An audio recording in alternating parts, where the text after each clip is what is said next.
Shalom Aleihim. Bapak Yahweh memberkati saudara sekalian. Pagi ini saya akan menyampaikan satu materi yang saya beri tema Tuhan tidak adil. Namun sebelumnya saya akan bacakan beberapa kesaksian yang masuk kepada saya. Dan kesaksian ini saya dapatkan saat saya ada di Israel. Jadi saya harus bisa bacakan pada hari ini. Ada beberapa yang perlu saya sampaikan kepada saudara sekalian. Baik, saya akan bacakan yang pertama, kesaksian dari Linda di Riau. Shalom Aleihim Papi Lukas, saya Linda dari Riau. Mau izin memberikan kesaksian tentang kedahsyatan Bapa Yahweh dan Tuhan Yeshua HaMashiach melalui hukum Law of Attraction. Tahun 2022, setelah 2 bulan kepergian almarhum suami saya, pernah menulis loa untuk pertobatan adik ipar saya, Tiba dan Noi. Dalam tulisan tersebut, saya tulis, terima kasih Tuhan, Tina dan Noi bertobat. Alasan saya menulis loa tersebut, karena adik ipar saya ini sudah ambil mobil almarhum suami saya, ambil uang di kotak yayasan, dan gaji almarhum suami juga diambil, tidak diberikan kepada saya. Selain itu, mereka tidak mengizinkan saya untuk urus akte kematian suami dan menghasut anak sambung saya, sehingga kami putus hubungan. Nah, atas perbuatannya yang menyakitkan saya berdoa untuk mereka diampuni dan memberkati. Tapi tepat tanggal 2 bulan 1 tahun 2024, saya dapat kabar bahwa beliau meninggal dunia yang bernama Tina. Bapak Yahweh dan Yeshua HaMashiach sangat luar biasa. Demikian kesaksian saya, Tuhan Yeshua HaMashiach melindungi Papi Lukas dalam pelayanannya. Kesaksian ini menunjukkan bahwa ketika kita dicurangi, ketika kita dilukai, disakiti, kita tidak perlu membalas. Karena ada ayat firman Tuhan yang mengatakan bahwa pembalasan adalah haknya Tuhan, milik Bapa Yahweh. Dan ini terbukti, saudara, mendoakan dan Tuhan yang bertindak. Yang kedua, kesaksian dari Dedi Sagala, Salatiga. Papi Lukas, saya mau bersaksi tentang hukum Law of Attraction. Saat saya beres-beres rumah, saya menemukan buku catatan saya tentang saya dan istri menulis 55x5 pada tahun 2019. Sekitar bulan Oktober-November. Saat itu kami memohon rumah kami di Medan terjual dan minta mobil. Permohonan kami tersebut dikabulkan Bapa Yahweh.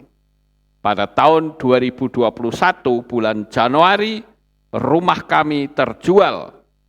Pada tahun 2022 sekitar bulan Agustus, kami dikasih mobil. Puji Bapa Yahweh besem Yeshua HaMashiach. Haleluya. Sekarang kesaksian yang ketiga, yaitu dari Farah, Malaysia. Shalom Papi, saya mau buat kesaksian bagaimana saya memohon pekerjaan di kota Kinabalu, Sabah. 23 Januari 2024, saya telah memohon pekerjaan yang benar-benar minat saya, yaitu live streaming. kerjanya juga setiap hari Isnin sampai Jumat, hari Senin sampai Jumat ya maksudnya. Jadi ibadah Sabat saya tidak terganggu. Pada waktu petangnya kawan saya WhatsApp saya dan minta agar saya mohon kerja di company tempat dia bekerja. Karena mau tahu siapa kawannya yang mau berhenti kerja, jadi saya mohon dan mengisi borang kerja. Nah, pada 24 Januari 2024 pagi ini, satu nomor yang saya tidak kenal WhatsApp saya dan beritahu tentang kerja yang saya mohon, yaitu dari company Matahari. Saya bingung karena mereka terus meminta saya untuk masuk kerja pada hari esok. Saya bertanya, jika kerja, mereka ada cuti pada hari Sabtu, tetapi mereka jawab tidak, hanya hari Ahad saja yang cuti. Saya bingung harus pilih yang mana. Kalau saya tunggu panggilan live streamer, mereka sudah menerima saya, cuman belum memberitahu bila mula dari company Matahari mau saya kerja esok. Jadi saya tertekan sehingga saya duduk dan berdoa kepada Bapak Yahweh. Bapak Yahweh, aku serahkan kedua pekerjaan ini ke dalam tangan-Mu. Beri aku kerja yang baik mengikuti Engkau, dan saat itu saya mandi. Selama saya mandi, otak dan hati saya menyatakan, saya perlu menerima kerja live streamer. Tetapi dalam masa yang sama juga saya risau, jika live streamer itu terlalu lama untuk ditunggu. Jadi saya berpikir ada lebih baik saya kerja sementara di company Matahari. Sementara tunggu panggilan live streamer, jadi saya setuju untuk kerja di company Matahari, walaupun tahu kalau hari Sabtu tetap kerja. Saya juga siap buat tawaran dengan bosnya. Jika mereka beri saya cuti hari Sabat, maka mereka tidak perlu bayar gaji saya pada hari Sabat. Malah ditolak permintaan saya. Di sana hati saya berat, tapi masih lagi menerima tawaran kerja tersebut. Dan saya berdoa lagi, Bapak Yahweh tolong, biar saya dapat kerja yang cuti pada hari Sabat.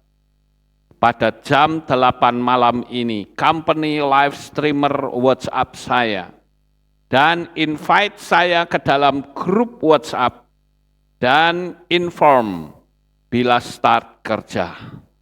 Saya sangat senang hati dan bersyukur doa saya terjawab dengan cepat. Puji Bapak Yahweh, kerja saya kali ini tidak mengganggu ibadah Sabat saya dan kelas sekolah Sabat saya. Amin.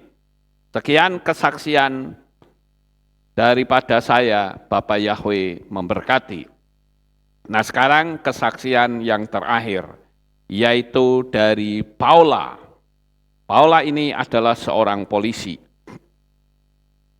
Pada hari Sabat tanggal 7 Oktober 2023, saya masih ingat waktu itu Israel mendapatkan serangan dari Hamas.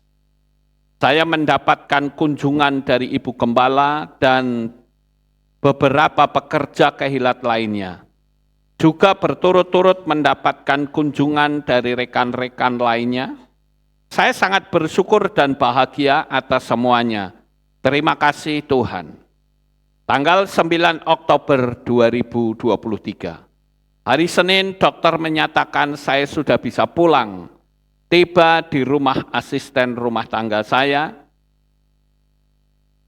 melaporkan bahwa dia minta izin selama 3 minggu karena mau menikahkan anaknya di kampung. Waduh, pikirku ada ujian lagi nih. Saya izinkan beliau untuk hal ini. Masalah yang saya hadapi sungguh luar biasa. Selama 3 minggu ditinggal pembantu, malamnya Paula hanya bisa berdoa mengadu kepada Bapa Yahweh, dan jawabannya begitu lembut terdengar. Jangan takut dan khawatir Paula, kerjakan apa yang dapat kamu kerjakan, selebihnya serahkan kepadaku. Malamnya saya tidur dengan sangat nyenyaknya, seolah-olah diberikan kesehatan dan kekuatan dari Roh Kudus. Buktinya, seperti biasa pagi-pagi jam 4.30 WIB, saya bangun lalu masak, bersih-bersih rumah, lalu masak air panas untuk memandikan suami di kamar mandi. Saya angkat beliau dari tempat tidur lalu mendudukkannya ke kursi roda. Selanjutnya, mengangkatnya untuk didudukkan di atas toilet. Lalu saya mandikan seperti biasanya. Setelah mandi, saya angkat beliau lalu letakkan di atas kursi roda. Selanjutnya memasangkan pampers dan mengenakan pakaiannya. Setelah selesai, saya memberikan makan dan seterusnya. Kami mendengarkan lagu-lagu nostalgia dan tiba-tiba saya menangis bahagia. Mengapa? Karena ternyata benar-benar Tuhan telah memampukan saya melaksanakan kewajiban sebagai seorang istri yang harus melaksanakan tugas-tugasnya, walaupun sepertinya saya rasa mustahil untuk mampu melakukannya. Ternyata tangan Tuhan menopang kelemahanku serta memberiku kekuatan baru yang sangat luar biasa dan mustahil saya hadapi. Setelah saya menjalani operasi yang begitu singkat, di mana secara normal setelah operasi kita dilarang angkat-angkat berat dan harus istirahat dulu selama 2 sampai 3 bulan. Baru bisa melakukan pekerjaan berat. Namun melayani suami yang membutuhkan pertolongan khusus sungguh merupakan hal yang berbeda. Saya sama sekali tidak merasa sakit atau kesakitan, seolah ada kekuatan yang aneh mengalir di dalam tubuhku. Demikianlah yang dapat saya ceritakan akan kebaikan Bapa Yahweh yang telah mendengarkan doa permohonanku. Terima kasih Bapa Yahweh atas kasih sayang-Mu. Engkaulah satu-satunya tempat Paula mengadu. Engkau sungguh luar biasa. Engkaulah Bapakku yang baik dan setia. Haleluya. Amin. Demikianlah kesaksian saya. Mohon maaf bila kepanjangan. Ya, ini adalah kesaksian saudara. Kalau Paula ini adalah seorang polisi dan suaminya dalam keadaan stroke ya. Sebenarnya sudah lama saya ingin ceritakan tapi belum ada kesempatan. Karena beberapa hal yang terjadi pada hari Sabat, tepatnya tanggal 30 September 2023. Seperti biasa saya pergi ke Kehilat Pondok Daud yang berjarak hampir 1 jam perjalanan dari rumah kami. Saat kebaktian dimulai, tiba-tiba tubuh saya tidak kuat berdiri terlalu lama. Saya tiba-tiba mengalami kram perut dan keluar keringat dingin. Selesai ibadah, saya benar-benar belum kuat berdiri normal. Tapi saya ingin segera pulang karena sudah malam. Ibu Gembala menyarankan agar saya diantar pulang oleh salah seorang pekerja kehilat. Tapi saya menolak, saya katakan saya sudah baik dan sanggup pulang sendiri pakai kendaraan pribadi. Di perjalanan saya berdoa minta pertolongan agar Bapa Yahweh memampukan dan melindungi saya selama dalam perjalanan. Tiba di rumah tiba-tiba sakit itu datang kembali. Kami ini membuat tubuh saya sampai membungkuk menahan sakit yang luar biasa. Saya berjalan tertatih-tatih, wah ada apa ini? Pikirku. Saya ceritakan kondisi saya pada suami yang sedang berbaring. Saya bilang padanya, bolehkah Mami pergi ke rumah sakit untuk memeriksakan diri, malam ini, Pak. Mami takut terjadi apa-apa sama kesehatan Mami. Beliau mengangguk tanda setuju. Beliau tidak dapat berbicara 1 tahun ini setelah terserang stroke. Tapi beliau paham akan apa yang saya alami.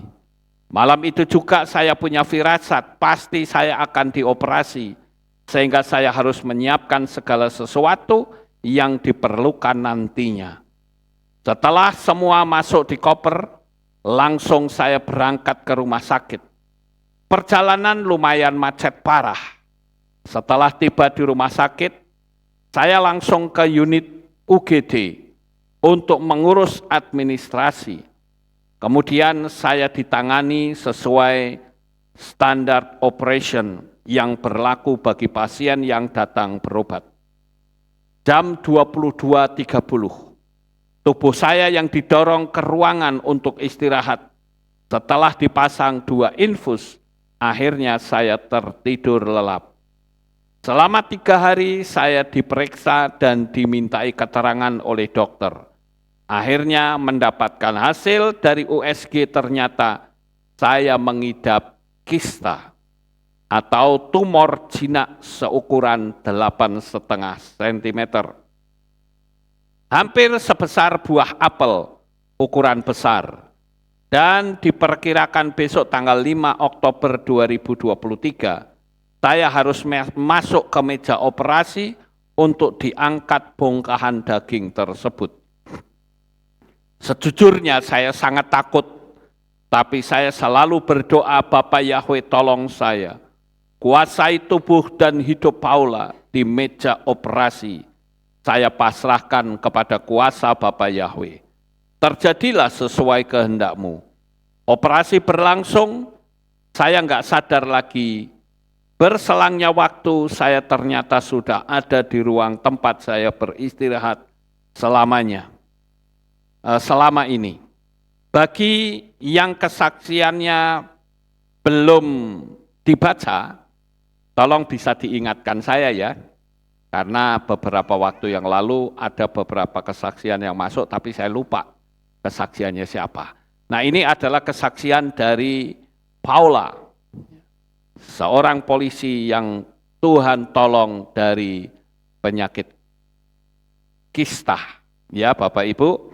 Nah, itulah kesaksian yang bisa saya bacakan pada pagi ini. Sekarang kita akan membahas tentang materi yang saya sampaikan kepada saudara, yaitu Tuhan tidak adil. Untuk melandasi firman Tuhan ini, saya ajak saudara yang membawa kitab suci untuk bisa membaca di dalam kitab Habakuk. Kitab Habakuk pasal 1 ayat 2 sampai ayat 4. Ya, sekali lagi saya berikan tema Tuhan tidak adil.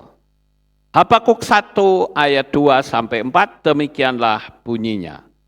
Sampai kapan ya Yahweh, aku menjerit untuk meminta pertolongan, tetapi engkau tidak mau mendengar. Aku berteriak kepadamu, kekejaman, tetapi engkau tidak menyelamatkan. Mengapa engkau membuat aku melihat kejahatan? Dan mengapa engkau memperlihatkan kepadaku kekacauan? Kehancuran dan kekejaman ada di hadapanku. Perselisihan terjadi dan perkelahian pun merajalela. Sebab itu hukum menjadi tidak berlaku lagi dan keadilan tidak akan pernah muncul sampai kapanpun. Karena orang jahat menjerat orang benar. Oleh sebab itu muncullah keadilan yang menyesatkan. Saudara yang terkasih, dalam pembacaan kitab Habakuk ini, mari kita akan belajar untuk membayangkan betapa parahnya situasi pada saat itu. Sampai-sampai seorang yang bernama Habakuk. Habakuk ini bukan jemaat, saudara. Habakuk bukan manusia biasa, tetapi dia adalah seorang nabi. Bayangkan saudara, kalau sampai seorang nabi saja membuat pernyataan seperti ini, atau mungkin di dalam diri kita pernah juga membuat sebuah pernyataan, Tuhan, kenapa yang aku lihat adalah ketidakadilan? Tuhan, kenapa yang aku lihat adalah penderitaan? Tuhan, kenapa yang aku lihat hal-hal yang buruk? Ya kalau lihat orang lain gak masalah, tapi itu menimpa diri saya. Lalu muncullah perkataan, Tuhan tidak adil. Dan kalau hal ini terus dibiarkan kalimat ini muncul, maka yang terjadi adalah orang akan gantung diri, saudara. Saya mengambil kesimpulan Tuhan tidak ada. Saya mengambil kesimpulan pergi ke kehilat atau ke gereja, bullshit semuanya. Jadi lebih baik saya tak gila sekalian. Atau saya mati sekalian daripada hidup di dunia ini. Untuk apa? Lalu orang melakukan tindakan gantung diri. Saya lalu berpikir, Bapak Ibu, bisa jadi orang-orang yang sampai gantung diri, sampai melakukan bunuh diri atau suicide di mana-mana, bisa jadi karena dia sudah berpikiran mentok dan dia mengambil kesimpulan Tuhan tidak ada. Jadi untuk apa saya hidup dalam penderitaan seperti ini? Tetapi tahukah saudara, bahwa tindakan bunuh diri bukanlah tindakan yang bijaksana. Tindakan bunuh diri, mungkin orang berpikir saya mengakhiri saja penderitaan di dunia ini. Tapi dia tidak pernah menyadari bahwa di balik kematian bunuh diri ada neraka yang siap untuk menelan kehidupannya. Jadi kalau begitu orang melakukan tindakan bunuh diri, itu sama saja jalan tol menuju ke neraka. Bagi kita semua, ayo kita buat sebuah pertanyaan, Bapak Ibu. Apakah jemaat yang ada di Kehilat Alef Tau Magelang ini, atau mungkin saudara yang saat ini sedang menyaksikan, mengikuti streaming, yang hati saudara terasa pecah, dan saudara berkata, firman Tuhan ini cocok untuk saya. Saat ini saya sedang kecewa berat, saat ini saya sedang bersiap-siap untuk melakukan tindakan bunuh diri, tapi dengar, jangan engkau melakukan tindakan yang salah, karena di balik kematian ada kehidupan yang maha kekal. Bapak Ibu saudaraku yang terkasih, belum lagi kalau kita lihat, kita bayangkan atau kita kembangkan peristiwa ini. Orang baik mengalami penipuan, dikhianati. Orang baik mengalami kecelakaan, hidup dikejar-kejar oleh kesialan. Lalu untuk apa saya hidup dan di mana Tuhan itu? Apa yang sebetulnya sedang terjadi, saudara? Bahkan kalau saudara membaca kitab Habakuk, maka Habakuk melakukan keluhan untuk yang kedua kalinya. Kalau saudara membaca di ayat yang ke-13, Habakuk katakan demikian, matamu terlalu suci untuk melihat kejahatan dan tidak dapat memandang kelaliman. Tetapi mengapa engkau memandang orang-orang yang berbuat jahat? Akankah engkau diam ketika orang jahat menghabisi orang yang lebih benar dari dia? Bapak, Ibu, Saudara yang terkasih, mungkin ada di antara kita, atau mungkin saudara yang ada di rumah masing-masing, bertanya pada diri sendiri, kenapa ya Tuhan, saya sudah menjaga hidup saya menjaga kehidupan kerohanian saya sungguh-sungguh, saya ikut streaming, bahkan saya ikut doa ketika streaming Kehilat menyuruh berdoa, dan saya menjaga kekudusan. Tetapi kenapa? Apa yang sedang terjadi dalam hidup saya yang selalu ditimpa oleh kesialan? Sementara, kenapa orang-orang yang hidupnya kenal Bapak Yahweh saja tidak? Bahkan cenderung untuk mengolok-olok. Kenapa hidup mereka begitu nyaman? Bahkan kalau ditanyakan kenapa kekayaan itu ada pada mereka, apa yang sebetulnya sedang terjadi? Saudaraku yang terkasih, ada beberapa hal yang ingin saya bagikan untuk saudara, untuk bisa membuka wawasan kita, sehingga ucapan Tuhan tidak adil tidak akan pernah muncul dari mulut kita. Sekarang saya ingin memberitahu kepada saudara sekalian bahwa Tuhan tidak pernah melakukan kesalahan. Amin. Sekali lagi, Tuhan tidak pernah melakukan kesalahan. Jadi kalau Tuhan tidak pernah melakukan kesalahan, orang akan bertanya, what's wrong with me? Ada apa dengan saya? Kesalahan apa yang saya lakukan? Kenapa kok hidup saya itu sengsara, sementara orang yang tidak pernah tahu nama Bapa Yahweh, bahkan cenderung menghujat, kok hidupnya nyaman, hidupnya enak, kaya raya, bisa jalan-jalan ke sana kemari, punya rumah di berbagai negara. Ada apa ini? Pernah nggak kira-kira saudara bertanya seperti itu di dalam hati? Saya yakin kalau kita mau melihat realita, pertanyaan ini pasti akan muncul dalam diri kita. Kalau kita mau jujur. Amin.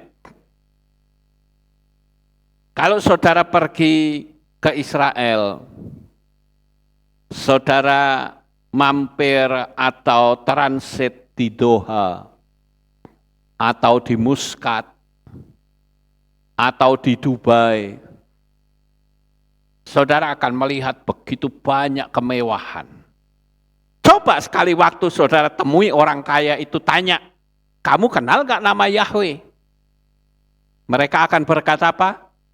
Siapa itu Yahweh? Pernah gak terlintas dalam pikiran kita, kenapa, ada apa dengan mereka? Kenapa kekayaannya begitu besar? Kenapa justru saya yang sungguh-sungguh menjaga kekudusan, kok ternyata saya tidak mendapatkan apa yang menjadi keinginan saya? Bapak, Ibu, saudaraku yang terkasih, kita harus tahu bahwa memang mereka kaya, tetapi ada satu hal yang kurang. Mereka belum diselamatkan. Betapa bahagianya kita ketika kita sudah mengenal nama kudus Bapa Yahweh. Dan kita pasti diselamatkan. Karena pemilik Syamayim itu bernama Yahweh. Saudara yang terkasih, kalau saudara melihat gambar ini, maka saudara akan menemukan bahwa Tuhan itu memberkati manusia itu ada dua bentuk. Yang namanya berkat umum dan berkat khusus. Nah, dari gambar ini, Mana yang berkat umum, mana yang berkat khusus. Saya mau tanya, kalau ini kayak gini berarti yang di sebelah sana itu kanan, yang di sebelah kiri, yang ini berarti sebelah kiri. Yang berkat umum itu yang kanan atau yang kiri? Yang kanan, itu berkat umum. Nah, kita juga harus tahu bahwa yang namanya berkat umum, untuk bisa meraihnya, itu tidak bisa mendapatkan begitu saja, tetapi ada hukum sistemiknya Bapak Yahweh. Ini ada beberapa poin yang ingin saya sampaikan. Saya berharap saudara bisa menangkap apa yang saya sampaikan ini.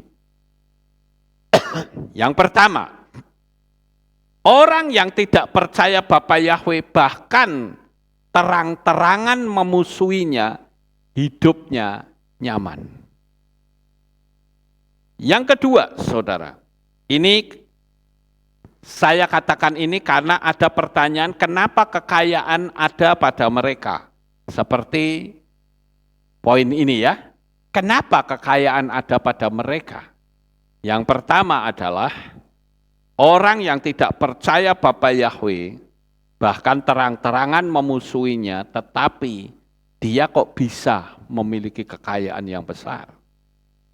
Yang kedua, ada orang yang secara tiba-tiba mendapatkan kekayaan secara mendadak dan besar. Saya seringkali melihat konten di YouTube di mana ditunjukkan ada orang yang hidup dalam penderitaan. Secara tiba-tiba orang itu mendapatkan kekayaan yang besar.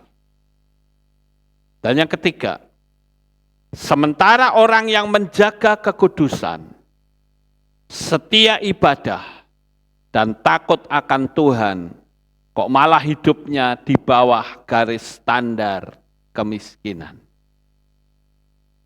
Kondisi yang seperti inilah yang kebanyakan manusia pada umumnya berkata, Tuhan itu tidak adil. Di sisi lain, kita melihat kenapa orang bisa memiliki banyak uang atau kekayaan. Nah, kalau dipertanyakan kenapa, maka jawabannya bervariasi, saudara. Saya menemukan beberapa hal.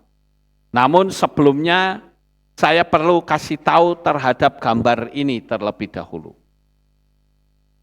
Untuk kita bisa mendapatkan anugerah keselamatan, itu yang lebih istimewa dari kekayaan manapun di atas muka bumi ini. Namun demikian, perkataan saya ini jangan dipelesetkan. Lalu saudara katakan, nah benar kan? Berarti lebih baik kita hidup dalam keselamatan daripada hidup kaya raya. Jangan saudara pelesetkan begitu. Kalau orang tanya, Pak Lukas mau pilih yang mana? Yang kiri atau yang kanan? Saya akan katakan saya pilih dua-duanya. Amin, saudara? Siapa di sini yang akan pilih dua-duanya angkat tangan? Haleluya, semua ya, puji Tuhan. Bapak Ibu yang ada di rumah juga, saya berharap pilih dua-duanya. Engkau hidup kaya raya, dan engkau pun diselamatkan. Ya. Ini hanya sekedar untuk membedakan antara berkat umum dan berkat khusus. Nah, saya ingin kita mendapatkan dua-duanya, saudara. Kita hidup di dunia ini enak, nyaman, bisa menikmati berkat dari Bapa Yahweh, dan ketika kita mati, kita pun selamat. Ada orang yang memiliki uang banyak karena dapat warisan. Ada orang yang mendapatkan kekayaan karena memiliki skill atau kemampuan yang bisa menghasilkan uang. Saya ambil satu contoh. Kalau orang itu berpikiran positif, apa saja yang menjadi kesulitan, itu kalau dipecahkan kesulitannya, maka akan menghasilkan uang. Saya ambil contoh. Ketika seseorang mau bepergian dari Indonesia ke luar negeri, mungkin ke Belanda atau ke Inggris atau ke Israel atau ke Jepang atau kemanapun, untuk bepergian ke sana dibutuhkan kendaraan, saudara. Apakah dengan kendaraan mobil bisa sampai di sana? Tentu tidak bisa, karena akan melewati laut. Maka orang berpikir, kalau pergi ke luar negeri harus melewati laut, berarti ini masalah. Lalu orang yang punya skill itu akan bikin kapal. Sehingga orang dari Indonesia bisa pergi ke luar negeri, naik kapal. Dengan dibikinnya kapal, maka kesulitan bisa teratasi. Dan orang yang bikin kapal menghasilkan duit atau tidak? Menghasilkan. Itulah. Itu yang namanya sistemik, saudara. Oke, sekarang orang pergi ke luar negeri naik kapal. Tapi kan lama, saudara. Lama. Terus bagaimana cara memecahkannya? Supaya perjalanan tidak terlalu lama. Orang bikin kendaraan yang jauh lebih cepat, yaitu pesawat. Dan itu dimotori oleh dua orang bersaudara yang dikenal dengan Wright Brothers. Ya. Wright bersaudara, dialah yang menemukan pesawat. Dan orang yang bikin pesawat, dapat duit banyak enggak? Dapat. Nah ini yang saya katakan, melalui skill, melalui kemampuan, maka kita bisa mendapatkan kekayaan. Hikmat akal budi yang Tuhan berikan kepada manusia akan bisa menghasilkan materi. Lalu pertanyaan kita adalah, skill apa yang kita miliki? Kemampuan apa, bakat apa yang kita miliki? Apakah benar bakat yang kita miliki sudah kita kembangkan? Atau sekedar kita hanya minta sana dan minta sini untuk bisa mendapatkan keuangan? Jikalau apa yang kita lakukan, kita hanya meminta, minta dan terus minta, yang terjadi adalah engkau akan kecewa berat. Saudara akan berkata, loh ini orang percaya katanya punya hukum kasih. Saya sedang kesulitan kok ya tidak ya ada yang mau tolong. Akhirnya orang itu jadi terjebak menghakimi. Dengan menghakimi, energinya menjadi negatif dan rezekinya menjadi semakin jauh. Nah, kalau sudah seperti itu, maka yang terjadi adalah kekecewaan. Betul tidak Bapak Ibu? Kecewa. Dan setelah kecewa lalu kesimpulannya tetap sama. Tuhan tidak adil. Maksud ya? Apa yang saya katakan? Jadi kalau memiliki skill, gunakan skill itu. Paulus punya skill. Dia pandai bikin tenda. Dia gunakan skillnya untuk apa? Untuk jualan tenda. Sehingga dengan dia bikin tenda, dia dapat uang. Dipakai untuk membiayai pelayanannya. Maka saya pancing saudara. Saudara punya skill apa? Saudara punya kemampuan apa? Itu hukum sistemiknya Bapak Yahweh. Saudara dilengkapi dengan bakat. Dan saya katakan tidak ada istilah bakat kecil-kecilan, tidak ada. Sekecil apapun bakat itu, jikalau kita persembahkan untuk Tuhan, maka bakat itu akan menjadi berlipat ganda. Kemampuan saudara akan menghasilkan materi yang akan membuat saudara hidup enak. Mungkin saudara bilang, loh saya nggak punya bakat. Omong kosong, saudara. Semua manusia diberikan bakat oleh Tuhan. Diberi kelengkapan, cuman bedanya orang itu mau menggunakannya atau tidak. Kalau dia menggunakannya, maka bakat itu akan menjadikan engkau hidup enak. Kalau misalkan tidak ada, bagaimana? Belajar. Bukankah sekarang ini kita ada di era informasi yang terbuka? Saudara mau bikin apapun bisa, saudara bisa belajar. Ya. Maka dengan sedikit bakat dan kemampuan, kesulitan bisa teratasi, Bapak Ibu.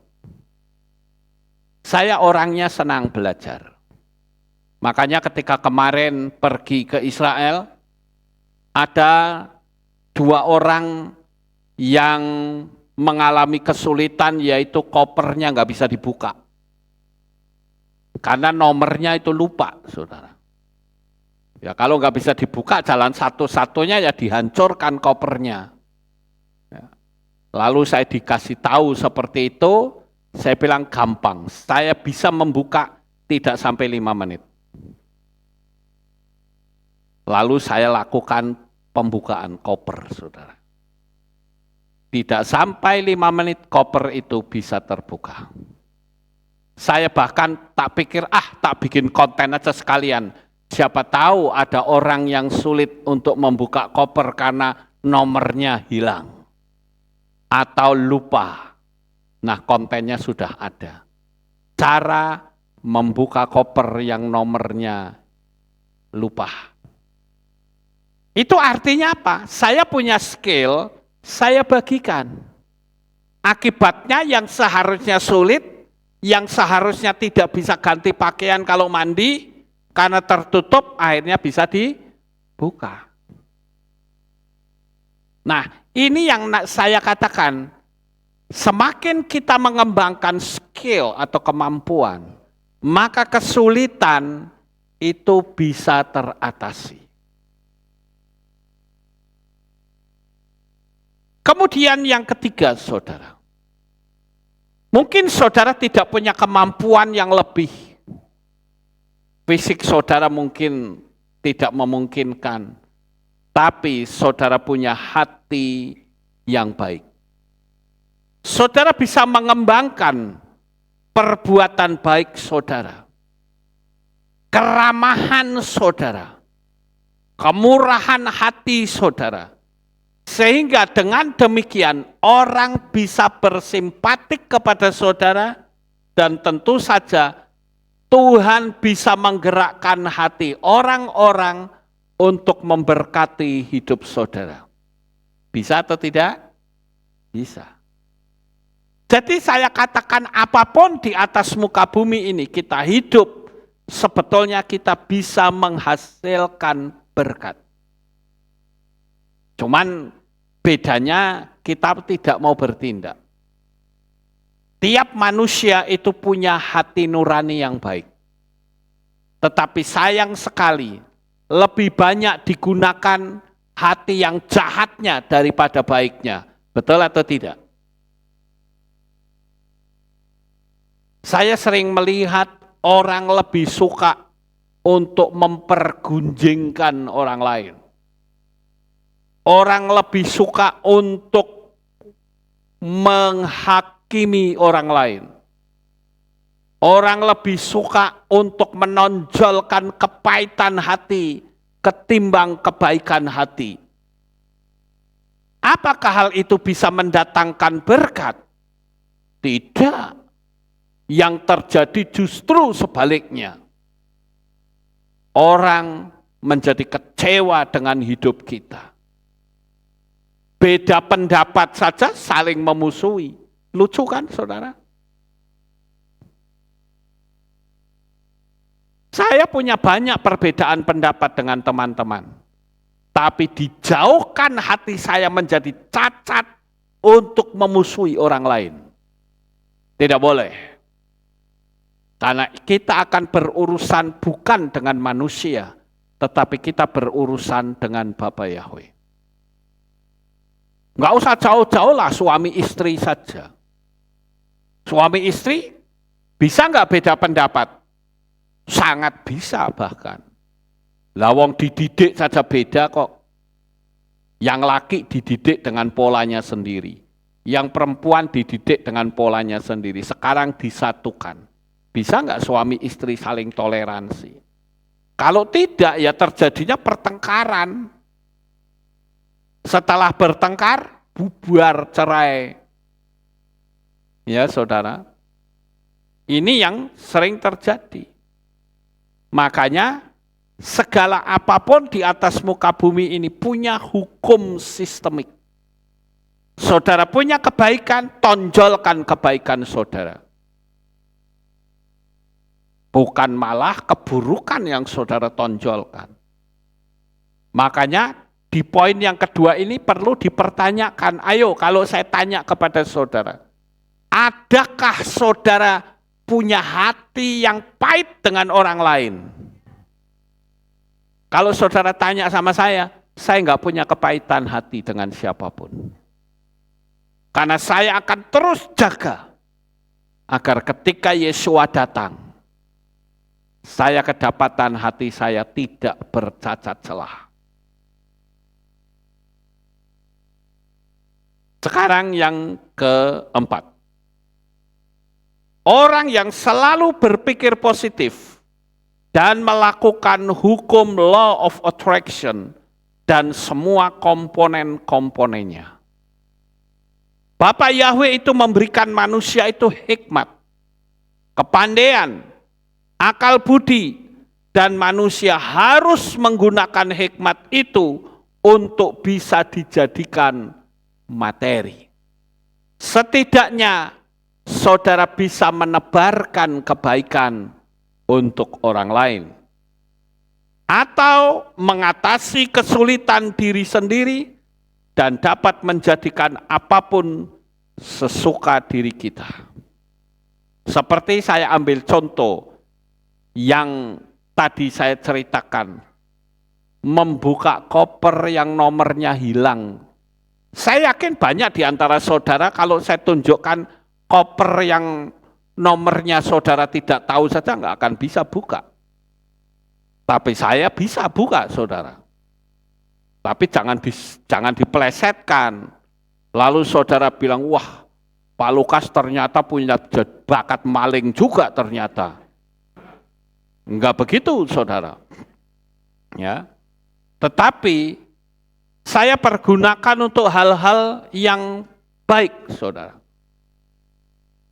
Kalau bakat maling itu artinya kita lihat, wah kopernya terkunci, gampang, saya bisa kok buka. Itu bakat maling, saudara. Saya jujur, saya bisa menghentikan meteran listrik, saudara. Tapi saya tidak akan pernah lakukan dan tidak akan pernah saya ngajari siapapun. Saya perlu ngomong begini ya, karena nanti kalau Pak Lukas aku diajari, wah ciloko saudara. Jadi saya harus warning dulu. Saya seorang teknisi, saya bisa listrik, dan saya bisa menghentikan meteran itu. Tapi saya tidak akan pernah mau lakukan, dan saya tidak akan mau ngajari. Jadi saya mesti kasih tahu ini, jangan nanti, oh Pak Lukas aku diajari. No, nggak akan. Artinya apa? Skill itu perlu kita punya. Makanya kadang-kala dulu waktu saya lihat ada orang menghentikan meteran pakai magnet-magnet, nggak bisa itu, ngawur. Orang piringannya aja pakainya aluminium, nggak bisa nempel dengan magnet, saudara. Tapi ya sudahlah, itu nggak perlu kita cerita. Tidak baik, saudara. Yang saya ceritakan adalah, kalau kita punya hikmat, kita akan bisa menghasilkan materi. Itu yang saya katakan berkat dari sistemiknya Bapak Yahweh. Dulu waktu pertama kali saya masuk ke Magelang,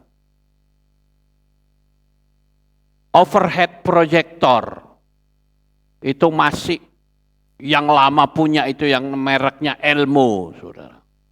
Dan itu wattnya 1000 watt. Saudara. Jadi kalau ditempel sama jebret gitu langsung mati listriknya. Saya orang teknik, saya pakai otak saya. Bagaimana caranya supaya saya bisa bikin overhead proyektor, tapi tidak menggunakan lampu yang 1000 watt, tapi pakai lampu mobil. Dan akhirnya berhasil. Cuman sayang entah dulu dipakai, dikasihkan siapa lupa, saudara. Itu jane buat museum bagus ya. Wah ini loh pola rintisnya Pak Lukas dulu kan gitu ya. Nggak tahu sekarang kemana. Saya bikin sendiri pakai triplek, saudara. Dan hasilnya pun sama. Cuman jelek, karena pakai triplek. Kalau ilmu kan bisa dilipat-lipat, bukan? Tapi bagi saya nggak peduli. Toh itu juga nggak akan dilipat, cuman digeletak ketok. Saya pikir dulu di mana ya? Wah itu kalau bisa ketemu, wah itu bisa ditaruh di belakang, jadi museum itu. Bagus, saudara. Ya. Saya beli lensa kondensernya langsung ke Jakarta. Jadi itu yang namanya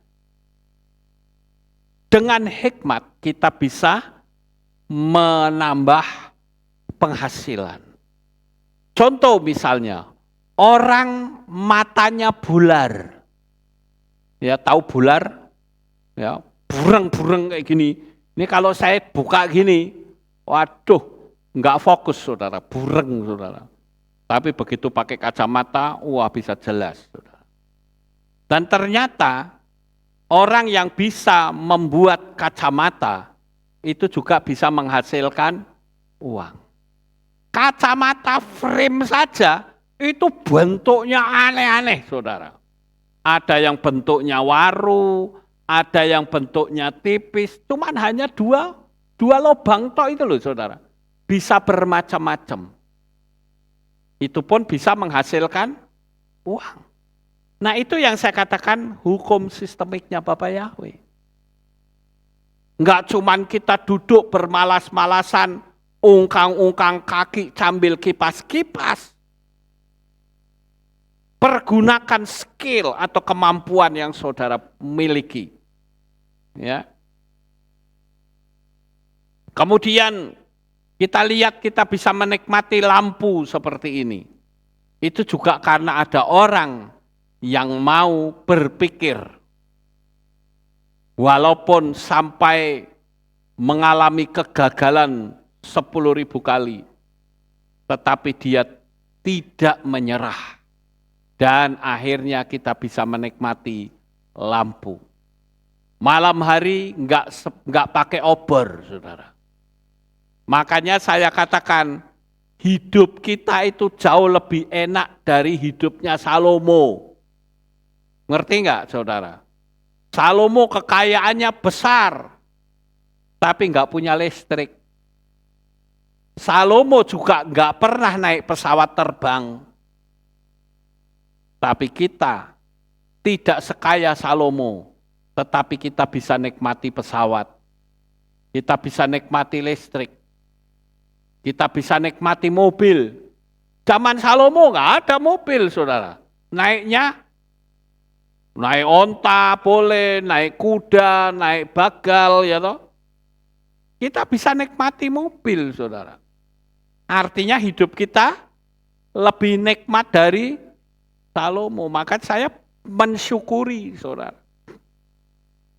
Kemudian orang punya skill bikin alat-alat dapur yang sederhana sampai yang otomatis. Bikin roti, tinggal masukin roti, mak jeblok, tahu-tahu sudah muncul sendiri, otomatis. Bikin rumah, bikin mobil, pesawat, senjata, bahkan sampai orang bisa merekayasa cuaca. Inilah yang bikin mereka menjadi kaya. Jadi paham ya Bapak Ibu? Jangan sampai kita buru-buru mengatakan Tuhan itu tidak adil. Lawang Tuhan kasih kemampuan kita kok. Kemudian yang kelima, ada orang yang hidupnya bisa kaya. Yaitu adanya intervensi dari oknum dunia alam roh. Seperti kalau saudara membaca di dalam kitab Mislei atau Amsal 11 ayat 24. Ada orang yang menebar harta, tetapi bertambah kaya, tetapi orang benar-benar berhemat, malah berkekurangan. Aneh enggak saudara? Secara hukum logika, kalau orang menebar harta, ya hartanya habis. Tetapi ketika orang menebar harta, hartanya menjadi semakin besar, itu artinya ada intervensi dari alam supranatural. Dan selama kita memberi dengan hati yang tulus, percayalah, tangan Bapa Yahweh akan membalas kebaikan hidup saudara. Kalau saya meyakini itu saudara. Kemudian yang keenam, jadi kita tidak boleh berkata, mengapa dia kok kaya, padahal tidak pernah mengenal nama Bapa Yahweh. Kalau pertanyaan seperti ini, saya yakin saudara sudah bisa menjawabnya. Paham Bapak Ibu? Bahkan ada orang yang hidupnya sebagai pemalas. Pingin kaya, mustahil. Saudara. Di dalam kitab Mislei pasal 6 ayat 6 dikatakan, pergilah kepada semut, hai pemalas. Perhatikanlah cara hidupnya dan jadilah bijaksana. Jadi tidak pada tempatnya kalau kita berkata Tuhan itu tidak adil. Saya bikin judul atau tema materi pagi ini itu dikira tidak mengandung resiko. Mengandung resiko saudara. Kenapa? Karena ada orang yang tidak mau nonton videonya, cuma nonton judulnya saja. Begitu lihat Tuhan itu tidak adil, orang bilang, wah Pak Lukas ini sesat ini. Dulu saya pernah bikin satu materi, judulnya ternyata Paulus adalah rasul palsu. Tujuan saya supaya orang yang anti Paulus bisa mendengar. Tapi ternyata banyak orang yang cuma nonton judulnya saja. Dan apa yang terjadi, saya dihujat habis-habisan, saudara. Tapi saya bersyukur ada seorang yang berkomentar pendek dengan berkata begini, tonton dulu videonya, baru berkomentar. Lalu saya pikir, wah ini judul kayak begini, nggak ada untungnya ini. Tujuan saya untuk menjebak, malah saya dimaki-maki orang. Akhirnya saya ganti judulnya. Benarkah Paulus rasul palsu? Aman akhirnya sampai sekarang saudara. Jadi kalau begitu saya lihat begitu banyak orang yang cuma nonton judulnya saja. Tidak pernah dia mau belajar. Makanya jangan heran kalau ada pendeta yang katanya titelnya panjang, nama Yahweh saja tidak tahu. Begitu dikirimi, dia aku wis ngerti. Wis ngerti apanya, saudara? Tidak mau belajar. Nanti giliran sudah mengakui, dicampur-campur, saudara. Mencampur nama Bapa Yahweh dengan nama kenajisan, itu menjadi kekejian bagi Bapa Yahweh. Lebih baik tidak usah sebut nama Bapa. Ketimbang mencampur-campur, saudara. Sekali lagi, mungkin ada pendeta yang masih campur dengerin saya, dengar. Engkau membuat kejijikan di mata Tuhan. Lebih baik enggak usah dipanggil daripada memanggil nama Bapa dicampur-campur, saudara. Kita tidak bisa punya prinsip yang penting kan orang sono bisa terima, orang sini bisa terima. Oh ya, itu namanya bunglon, saudara. Kita nggak bisa seperti itu. Nama Yahweh atau tidak sama sekali. Amin. Ya. Jadi, dapat saudara bayangkan, kalau seandainya ada orang yang berpikir begini, kenapa sih Tuhan itu kan tahu isi hati kita? Kenapa kok tidak semua orang percaya diberkati saja? Dibuat dia kelimpahan, mau malas kayak, mau apa, masa bodoh. Pokoknya orang yang sudah terima Bapa Yahweh kasih berkat yang besar. Pertanyaan saya, apa jadinya kalau manusia yang sudah jatuh dalam dosa dan kejahatan, sudah ada di dalam dirinya, tetapi memiliki hidup kekal di dunia ini? Jadi apa? Makanya pohon atau buah pohon kehidupan diambil oleh Bapa Yahweh. Kalau sampai pohon itu dimakan manusia, buahnya, maka manusia sekalipun sudah jatuh dalam dosa, tidak bisa mati, saudara. Tetapi buah pohon kehidupan itu akan diberikan kepada setiap orang yang sudah masuk ke Shamayim. Oleh karena itu, Bapak Ibu yang terkasih, apa jadinya dunia ini jikalau orang jahat mendapatkan hidup yang kekal? Ada orang yang pernah bertanya kepada saya, kalau Tuhan itu Maha Kasih, kenapa kok Dia menciptakan neraka? Bukankah orang di dalam neraka itu penderitaannya maha hebat? Saya katakan justru Tuhan Maha Kasih itu ada neraka. Karena orang berdosa kalau sampai masuk ke Shamayim atau ke surga, dia pasti akan terbakar dan sama seperti dia ada di dalam neraka. Paham atau tidak Bapak Ibu? Jadi daripada kebakar di surga, lebih baik bikinkan tempat tersendiri saja. Karena kekudusan tidak bisa bersatu dengan kenajisan. Yang ketujuh, di sini ada beberapa faktor yang bikin energi kekayaan itu datang, yaitu apa? Mental kaya dari orang itu sendiri. Tidak adanya energi negatif. Senang hutang sana, hutang sini, minta-minta, khawatir, cemas, kedengkian, kemarahan, caci maki, iri hati, ucapan yang bernada mengutuki diri sendiri, dan hidup curang. Itulah sumber bencana bagi manusia. Jadi, melalui penerangan ini, kita diberitahu, kalau seharusnya bukan Tuhan yang dipersalahkan, tetapi kitalah yang harus introspeksi diri atau mengoreksi diri. Saya tetap punya prinsip, Tuhan tidak pernah salah. Amin.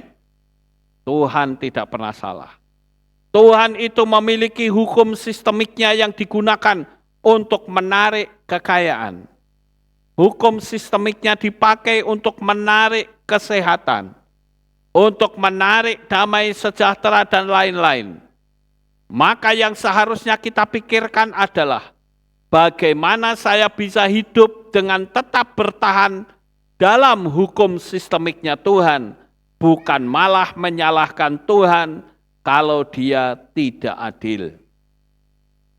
Habakuk ini sekalipun dia seorang nabi, tetapi dia berpikir yang negatif. Makanya kalau saudara membaca di kitab Habakuk seluruhnya, maka Habakuk diberitahu oleh Tuhan untuk selalu memandang kepada hal-hal yang baik. Di dalam kitab Habakuk pasal 2 ayat 14 bahkan dia berkata, sebab bumi akan dipenuhi dengan pengetahuan tentang kemuliaan Yahweh seperti air yang menutup lautan. Jadi kata pengetahuan itu sifatnya bukan hanya yang bersifat rohani, tetapi juga hal-hal yang bersifat kebendaan, karena Tuhan sudah memberikan hukum sistemiknya.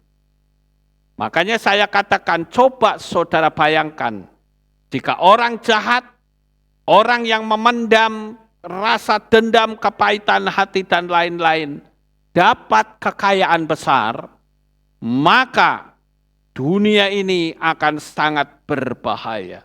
Mental yang baik itu perlu dimiliki oleh kita.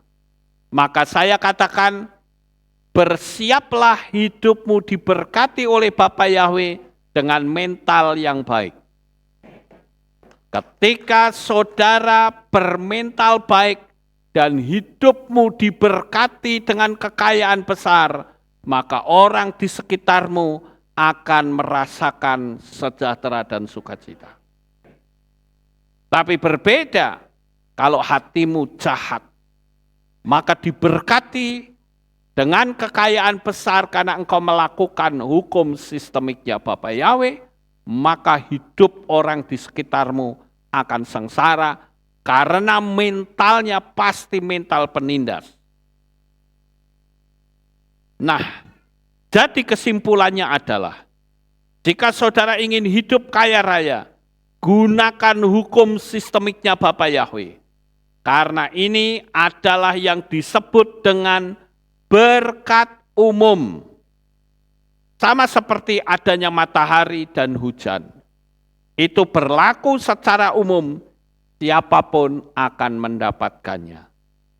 Contoh misalnya hujan saja. Apakah hujan itu ditujukan kepada orang yang percaya Bapa Yahweh saja? Tidak, tapi semua orang bisa nikmati. Tapi bagaimana bisa nikmati kalau orangnya di dalam rumah? Nggak akan bisa, dia harus keluar. Tuhan kalau memberkati, dibutuhkan tindakan kita. Contoh saat bangsa Israel diberi mana, diberi makanan surgawi oleh Bapa Yahweh. Apakah saudara pikir bangsa Israel tetap tinggal di dalam tenda cuman mangap saja? Tidak. Enggak ada itu ayatnya, bangsa Israel dikasih makan mana. Tiap hari jemaat Israel cuma mangap, mulutnya lebar. Nanti mana berjatuhan ke mulut mereka begitu? Tidak. Mereka harus keluar dan ngambilin mana. Itu artinya ada tindakan dari kita. Tapi kalau saudara yang dibutuhkan adalah keselamatan, maka tidak ada cara lain. Itu pun dibutuhkan tindakan, yaitu apa? Menerima Bapa Yahweh di dalam hati saudara. Dialah satu-satunya jalan keselamatan. Kekayaan itu penting, tapi percuma saja kalau tidak selamat. Maka tadi saya katakan lebih baik kita mendapatkan kedua-duanya. Kekayaan iya, keselamatan juga iya. Bapa Yahweh memiliki hukum sistemik dan setan juga meniru hukum sistemik, yaitu yang dikenal dengan sistem pemerintahan tunggal. Dan kalau saudara mau menyadari, saat ini kita ini sedang digiring untuk masuk ke sana. Kadang orang tidak menyadari bahwa sebetulnya kita sedang digiring. Saya tunjukkan beberapa bukti agar supaya ayo kita sungguh-sungguh dengan Tuhan, supaya kalau nanti waktunya tiba, kita betul-betul rapture, saudara. Sekarang ini di China dan di berbagai negara itu sudah ada toko tanpa penjaga. Jadi di depan itu ada scan wajah. Ya. Dan ini sangat canggih, saudara. Dan orang berkata, wah enak ya kita hidup di era modern. Tapi sebetulnya kalau kita mau sadar kita sedang digiring. Saya nggak tahu video ini nanti di take down atau tidak, saya nggak tahu, saudara. Tapi saya mau cerita. Ya, bahwa sekarang ini sudah mulai ada toko tanpa penjaga. Nah, terus bagaimana transaksinya? Saudara tinggal ambil saja. Barang-barang itu saudara ambil. Kemudian saudara nanti berdiri di kamera di depan.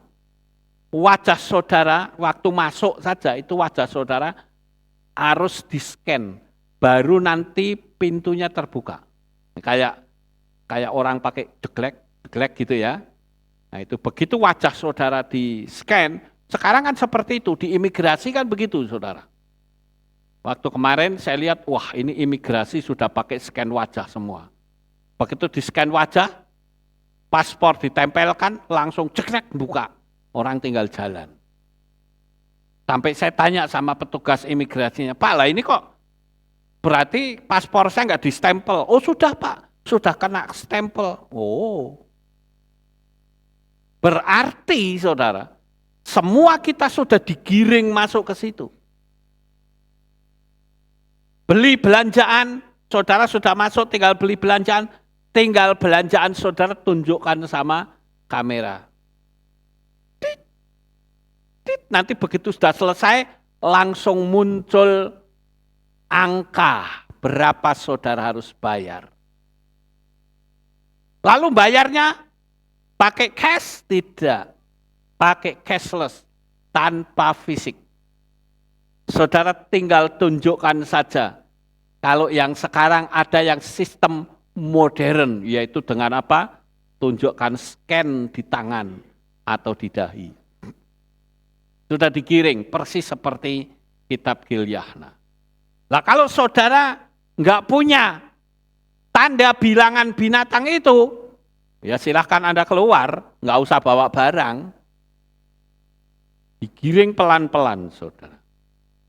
Dan lebih anehnya lagi, ketika scan wajah dan saudara harus keluarkan uang, anehnya mesin itu bisa ngerti dana yang saudara miliki itu ada berapa?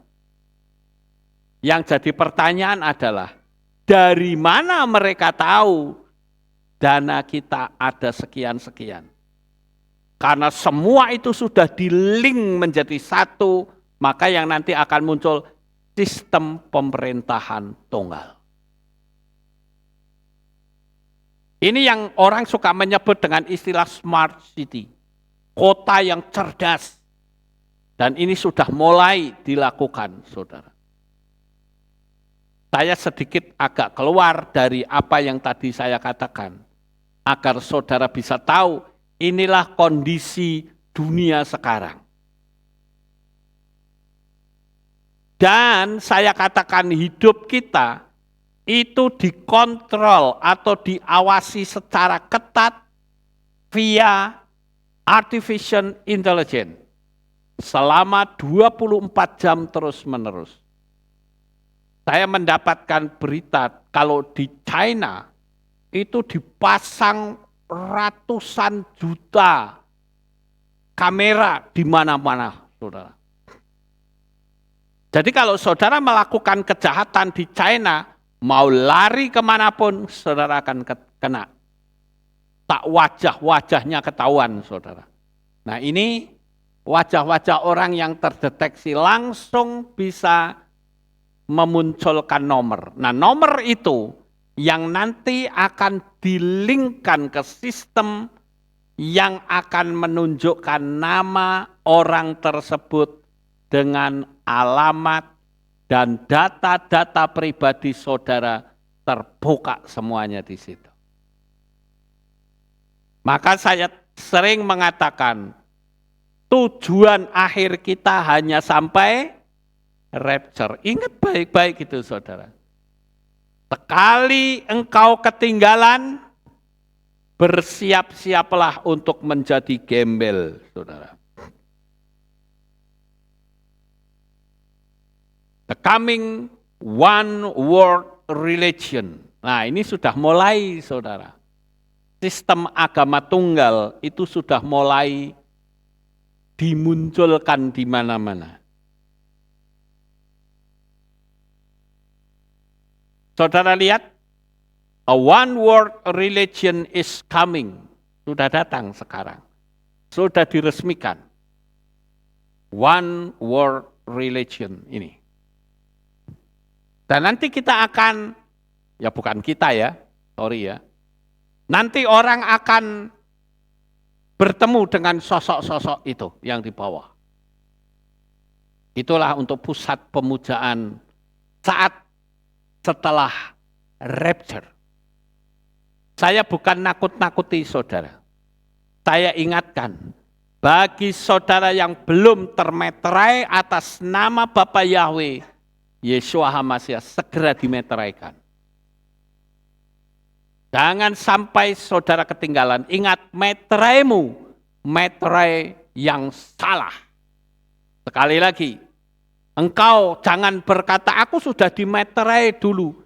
Saya katakan meteraimu salah.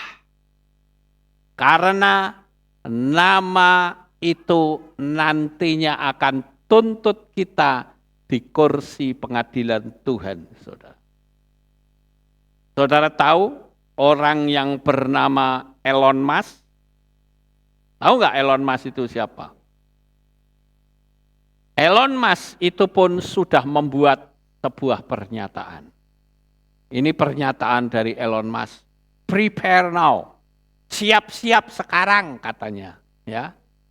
Elon Musk confirm, ya. Elon Musk memberikan konfirmasi. The rapture is coming to happen very soon. Rapture akan segera terjadi dalam waktu yang tidak lama. Ini seorang ilmuwan loh. Cuman memang gaya berpikirnya Elon Musk beda dengan kita. Kalau kita berpikir rapture tiba, kita akan menyongsong Tuhan di awan-awan yang permai. Tapi kalau Elon Musk beda lagi, saudara. Untuk menghindari rapture, ayo kita pergi ke planet Mars. Ya. Jadi saudara yang terkasih, kita sebagai anak-anak Bapa Yahweh harus menyadari, setan itu selalu menduplikasi. Nanti akan muncul yang namanya Black Sabbath. Black Sabbath atau Sabat hitam. Ada juga yang menyebut dengan istilah Blood Sabbath atau Sabat berdarah. Nah, disitulah nanti tiap-tiap Sabat akan terjadi siksaan yang berat yang belum pernah terjadi di dunia ini. Dan saudara baca di dalam kitab Gilyahna dikatakan, atau kitab Wahyu pasal 9 ayat 5-6. Kepada mereka juga ditetapkan agar tidak membunuh mereka, tetapi agar disiksa selama 5 bulan. Dan siksaan mereka seperti siksaan kalajengking ketika menyengat manusia. Dan pada hari-hari itu, manusia akan mencari kematian, tetapi mereka tidak akan menemukannya. Dan mereka ingin mati, tetapi kematian akan lari dari mereka. Piye saudara? Kalau sampai itu terjadi, piye kita? Mau lari kemana coba? Saudara lari ke gunung? Tubuhmu sudah ada trackingnya, ayo. Makanya saya bilang jangan mau di tracking. Malah orang tua nyuruh anak supaya ikut-ikutan di tracking. Bodoh banget saudara. Kita harus berani mengatakan tidak. Itu namanya iman. Amin. Tidak lama lagi akan terjadi hal yang sama. Buktikan kata-kata saya. Dulu kan saya sudah pernah ngomong, akan ada begini, nggak percaya. Saya dihujat lagi. Sekarang banyak yang mati, saudara. Saya yakin saudara tahu kalimat saya ini. Ya. Banyak yang mati. Dan saudara perhatikan, tidak lama lagi akan ada peristiwa yang sama. Lebih ganas. Saya sebetulnya akan tunjukkan beberapa bukti-bukti ya, tetapi saya takut di take down. Jadi ya dengerin aja lah ucapan saya. Ya. Saya berharap kalimat saya tidak kena scan, saudara. Tapi tidak lama lagi akan ada hal yang sama. Kita harus berani berkata, tidak. Aku akan tetap berpegang teguh kepada firman Tuhan. Apapun resikonya. Amin. Jangan malah ketakutan. Itu kemarin tuh baru simulasi loh saudara. Baru simulasi. Simulasi aja sudah banyak pendeta yang gagal. Apalagi kalau nanti kenyataan. Bagaimana kalau dibunuh? Anggur mati. Oh kita mati oh masuk samayim. Amin. Tapi tubuh kita akan tetap bersih di hadapan Tuhan. Kadang kala apa? Pak Lukas ki sopo? Sekolah we ora kok. Pasti gitu kan. Tapi ternyata saya lebih tahu dari mereka yang sekolah. Ayo piye coba. Kok saya bisa lebih tahu dari mereka yang sekolah? Bahkan yang katanya bertitel teologi ya. Di dalam kitab Gilyahna pasal 24 atau kitab Wahyu ayat 20 sampai 22. Perhatikan, namun berdoalah supaya pelarianmu tidak terjadi pada musim dingin ataupun hari Sabat. Sebab pada waktu itu akan terjadi kesukaran besar seperti yang belum pernah terjadi sejak awal dunia sampai sekarang bahkan sekali-kali tidak akan pernah terjadi. Dan sekiranya hari-hari itu tidak diperpendek, maka semua manusia tidak akan diselamatkan, tetapi karena mereka yang terpilih hari-hari ini akan diperpendek. Saudara kroso apa tidak sekarang? Kalau waktu 1 bulan ini cepetnya luar biasa. Kerasa kan? Itu artinya waktu diperpendek, saudara. Sekali lagi saya katakan ini bukan karena kita sudah dewasa, oh tidak. Saya pernah pelayanan di penjara. Ada orang yang di penjara sampai 15 tahun. Waktu itu saya ngomong, loh mas, lah kamu di penjara sampai lama seperti ini, ngapain kamu?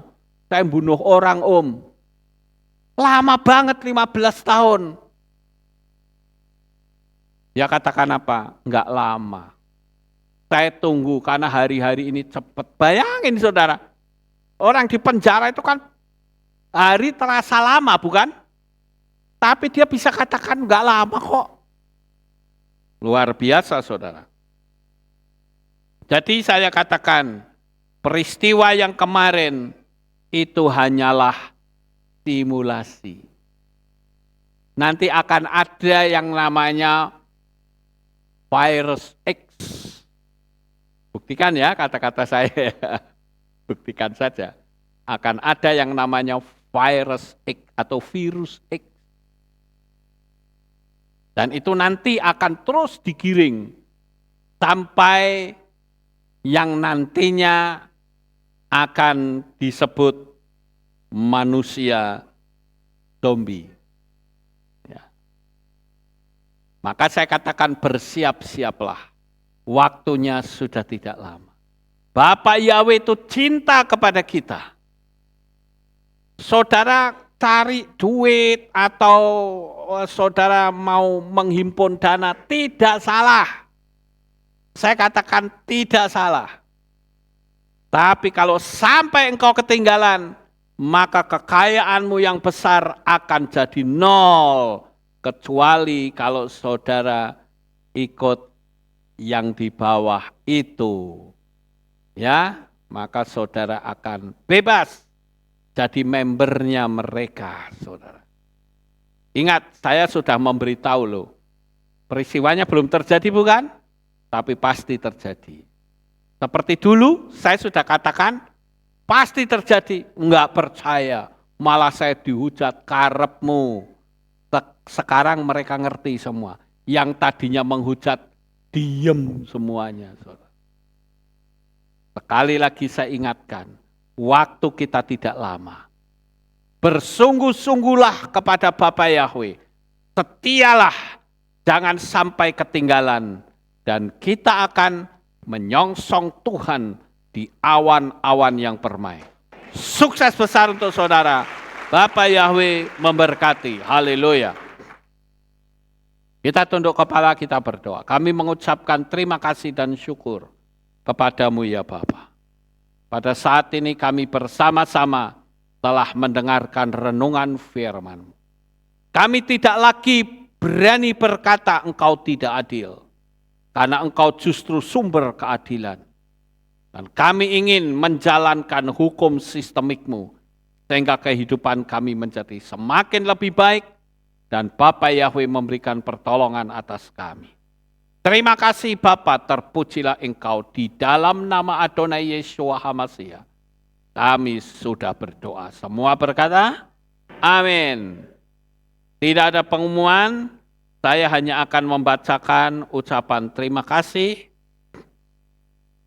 Magelang 28 Januari, kepada YTH Bapak Gembala Lukas di tempat.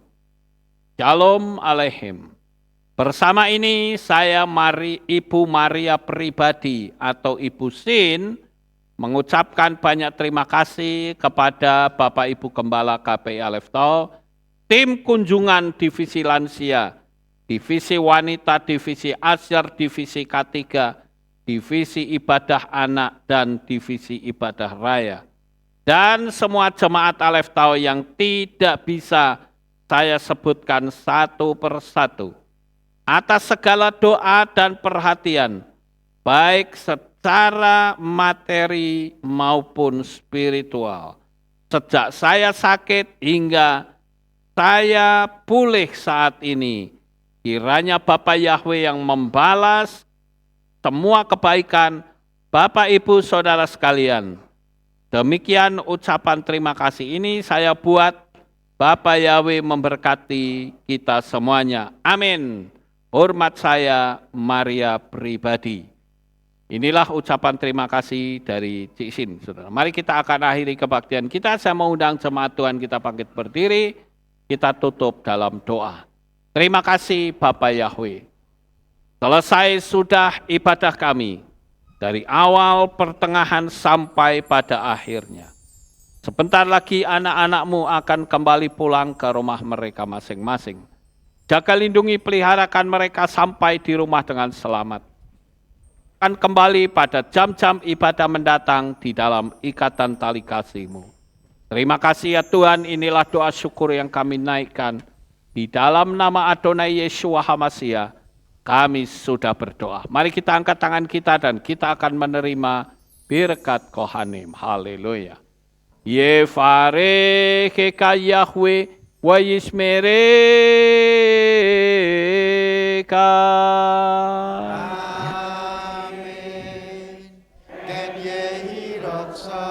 Yair Yahweh panau eleka, wihuneka.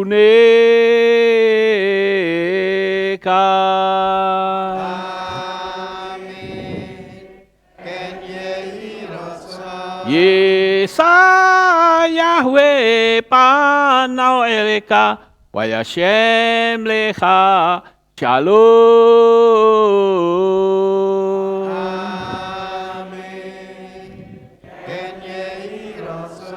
Baruk atapair ufaruk atapasareh. Engkau akan diberkati di kota dan kau akan diberkati di ladang. Amin. Baruk peripitne kau friatmat kau frifahem teka syekar ala peka wa esterotroneka. Diberkatilah buah kandunganmu, diberkati hasil bumimu, diberkati hasil ternakmu, anak-anak lembumu dan anak-anak dombamu. Amin. Baruk tanah kau misyarteka, diberkatilah bakulmu dan tempat adonamu. Amin. Baruk ata baboy kau faruk ata betseteka, dan kau akan diberkati pada waktu kau masuk dan engkau akan diberkati pada waktu engkau keluar. Amin. Baruk ata Yahweh Eloheinu melek haolam, besem Yeshua HaMashiach Ruach HaKodesh kile olam faed. Kami sudah berdoa dan mengucap syukur. Haleluya.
Atas kehadiran Bapak Ibu Saudara sekalian dalam ibadah bersama kami di Kehilat Alef Tau Magelang.